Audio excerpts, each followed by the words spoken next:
ini Iran benar-benar tak akan beri ampun Donald Trump.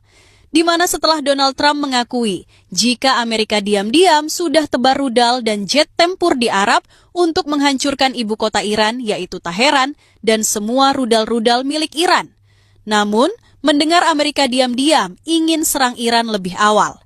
Dua Mayor Jenderal Iran, yaitu Mayor Jenderal Muhammad Pakpur dan Mayor Jenderal Abdul Rahim Mousavi, langsung luncurkan 80 rudal Fatah versi terbaru Iran dan 50 kapal induk drone Angkatan Laut Iran, yaitu Shahid Bahman, langsung hancurkan 3 pangkalan militer Amerika Serikat yang berada di Timur Tengah. Bahkan, serangan Iran tersebut berhasil menewaskan 25 tentara Amerika dan 3 perwira aktif tertinggi Amerika Serikat. Tak hanya itu, salah satu Mayor Jenderal Amerika yaitu Gerald A. Donohue mengaku ketakutan melihat 80 rudal Fatah Iran dan 50 kapal induk drone Angkatan Laut Iran Shahid Bahman bisa hancurkan 3 pangkalan militer Amerika. Begini penjelasan lengkapnya. The soldier dug the foxhole deeper. It's that mentality that I need our airmen to adopt. And whatever they are responsible for, they need to...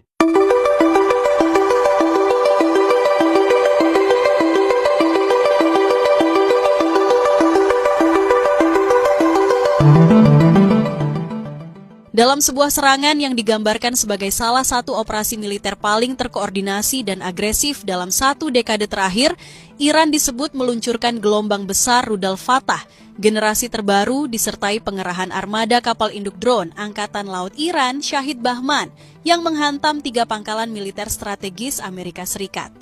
Yang membuat situasi semakin mengejutkan adalah reaksi dari salah satu petinggi militer Amerika sendiri.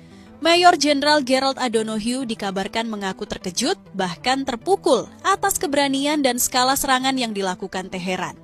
Menurut berbagai sumber militer, serangan tersebut dikoordinasikan oleh 2 jenderal senior Iran, Mayor Jenderal Muhammad Pakpur dan Mayor Jenderal Abdul Rahim Mousavi.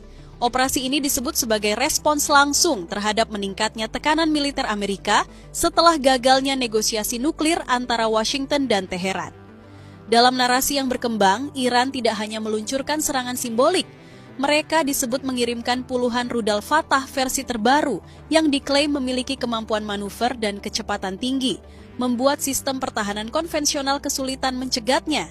Tidak hanya itu, Iran juga disebut mengerahkan puluhan kapal induk drone Shahid Bahman, platform laut yang mampu meluncurkan drone tempur jarak jauh secara simultan.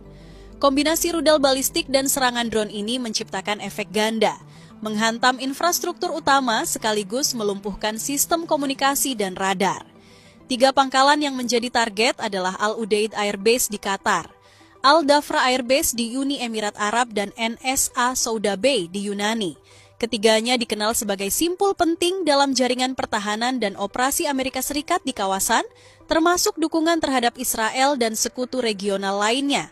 Mayor Jenderal Gerald A. Donohue disebut memberikan evaluasi internal yang tajam terhadap situasi tersebut. Ia mengakui bahwa militer Amerika selalu memantau perkembangan teknologi Iran, namun keputusan Teheran untuk melancarkan serangan berskala besar secara serentak dinilai sebagai langkah yang melampaui ekspektasi. Menurutnya, yang paling mengejutkan bukan hanya jumlah rudal yang diluncurkan, melainkan koordinasi simultan terhadap beberapa pangkalan sekaligus. Setiap target disebut menerima gelombang serangan dengan intensitas tinggi. Mayor Jenderal Gerald A. Donohue juga menilai bahwa Iran tampaknya sengaja memilih pangkalan yang memiliki kedekatan geopolitik dengan Israel. Hal ini menurutnya bukan kebetulan melainkan pesan yang diperhitungkan dengan matang. Mereka tahu persis simbolisme dari target tersebut. Serangan itu dilaporkan menimbulkan korban jiwa di pihak Amerika.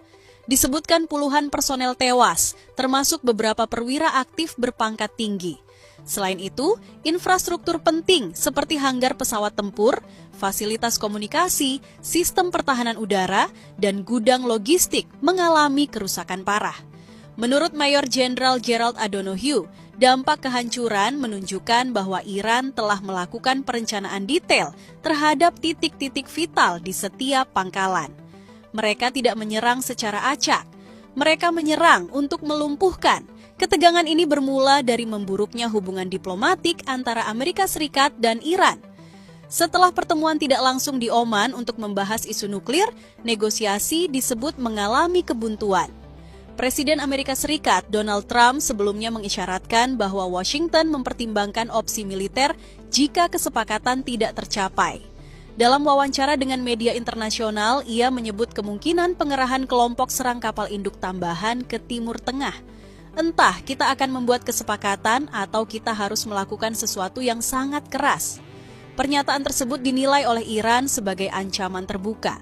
Iran kemudian disebut memilih strategi preemptif atau serangan pendahuluan dengan alasan mencegah serangan lebih dulu terhadap Teheran dan fasilitas militernya.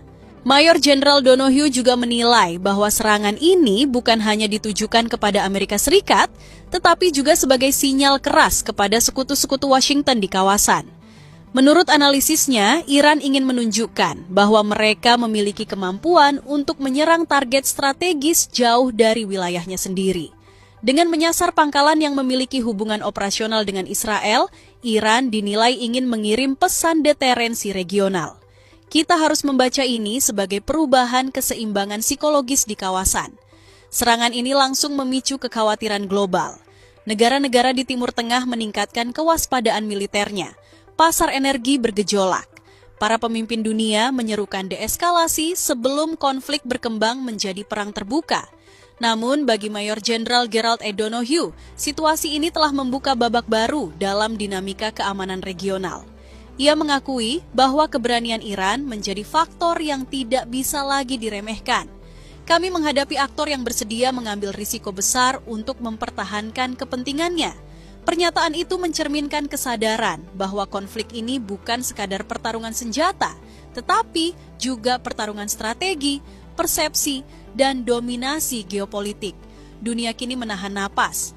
Apakah Washington akan membalas dengan kekuatan penuh atau memilih jalur diplomasi untuk mencegah perang yang lebih luas? Satu hal yang pasti, eskalasi ini telah mengubah peta ketegangan di Timur Tengah secara drastis dan meninggalkan pertanyaan besar tentang arah masa depan stabilitas kawasan.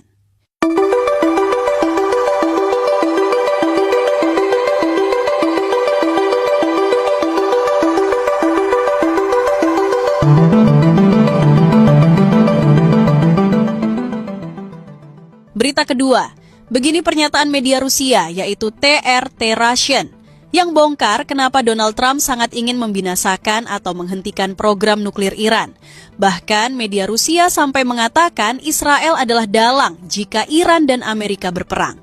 Media Rusia yaitu TRT Russian langsung mengeluarkan laporan panjang dan bernada tegas setelah negosiasi nuklir terbaru antara Iran dan Amerika Serikat yang digelar di Muscat, Oman, resmi berakhir tanpa kesepakatan besar.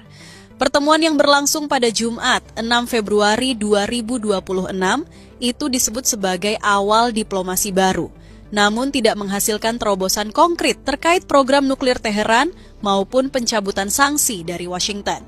Negosiasi tersebut berlangsung secara tidak langsung dengan Oman bertindak sebagai mediator.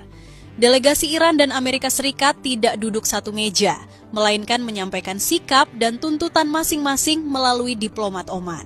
Format ini mencerminkan masih dalamnya jurang ketidakpercayaan antara kedua negara, terutama setelah konflik bersenjata tahun lalu yang melibatkan AS, Israel, dan Iran, termasuk serangan udara terhadap fasilitas nuklir Iran.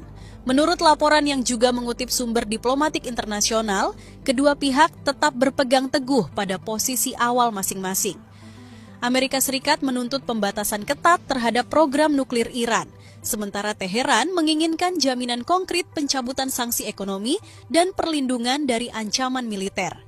Delegasi Amerika Serikat diwakili oleh Steve Witkoff sebagai utusan khusus untuk Timur Tengah, sekaligus negosiator utama Iran sejak 2025, Jared Kushner sebagai penasihat utama Donald Trump, serta Brad Cooper dari CENTCOM yang disebut turut hadir dalam pembicaraan di Oman. Sementara itu, Iran diwakili langsung oleh Menteri Luar Negeri Abbas Araghchi yang memimpin tim negosiasi dan Wakil Menteri Luar Negeri Majid Takht Ravanchi yang menangani pembahasan teknis tingkat ahli. Abbas Araghchi menyebut pertemuan tersebut sebagai awal yang menjanjikan. Ia menegaskan bahwa dialog masih terbuka selama hambatan berupa ketidakpercayaan dapat diatasi. Namun, suasana diplomasi yang masih rapuh itu langsung berubah panas ketika Presiden Amerika Serikat Donald Trump melontarkan pernyataan keras yang kemudian menjadi sorotan utama media Rusia. Dalam konferensi persnya, Trump menyatakan bahwa Iran akan bodoh jika tidak mencapai kesepakatan dengan Amerika Serikat. Bahkan mengatakan bahwa armada besar Amerika sedang menuju Iran dan bahwa Washington sebelumnya telah melumpuhkan kemampuan nuklir Teheran dan bisa melakukan lebih banyak lagi. Pernyataan tersebut membuat TRT Russian terkejut sekaligus geram. Dalam analisisnya, media Rusia itu menilai ucapan Trump sebagai bentuk intimidasi militer terbuka di tengah proses diplomasi yang belum sepenuhnya berakhir.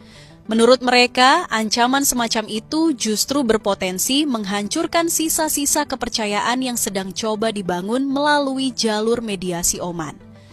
Trump juga meragukan apakah kesepakatan dengan Iran akan bertahan lama. Ia mengatakan bahwa banyak pihak menilai Iran tidak jujur selama bertahun-tahun, namun dirinya tetap lebih memilih membuat kesepakatan.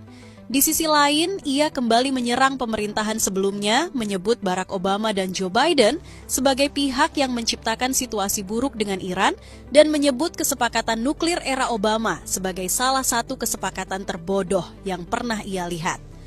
Bagi TRT Russian, retorika tersebut bukan hanya kritik politik dalam negeri Amerika, melainkan sinyal bahwa pendekatan Washington terhadap Iran kembali condong pada tekanan maksimal, bukan kompromi strategis.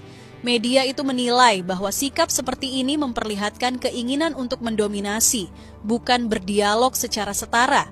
Sorotan TRT Russian semakin tajam ketika mengaitkan meningkatnya tensi dengan pertemuan Donald Trump dan Perdana Menteri Israel Benjamin Netanyahu di Gedung Putih pada 11 Februari. Pertemuan tersebut secara khusus membahas Iran dan stabilitas kawasan Timur Tengah. Menurut analisis media Rusia itu, Netanyahu adalah figur yang selama ini konsisten mendorong kebijakan keras terhadap Iran. TRT Russian bahkan menyebut bahwa setiap kali hubungan Washington dan Tel Aviv menguat, tekanan terhadap Teheran cenderung meningkat. Dalam narasinya, media Rusia tersebut menggambarkan Israel sebagai aktor yang sangat berambisi menghentikan program nuklir Iran dengan cara apapun, termasuk melalui dorongan militer. TRT Russian berpendapat bahwa panasnya hubungan Amerika dan Iran tidak bisa dilepaskan dari dinamika geopolitik yang melibatkan Israel.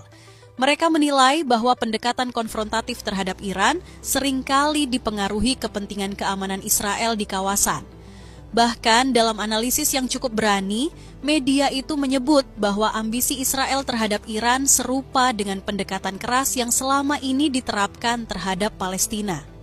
Di sisi lain, Iran diposisikan sebagai negara yang sedang mempertahankan kedaulatan dan haknya dalam pengembangan teknologi nuklir untuk tujuan damai.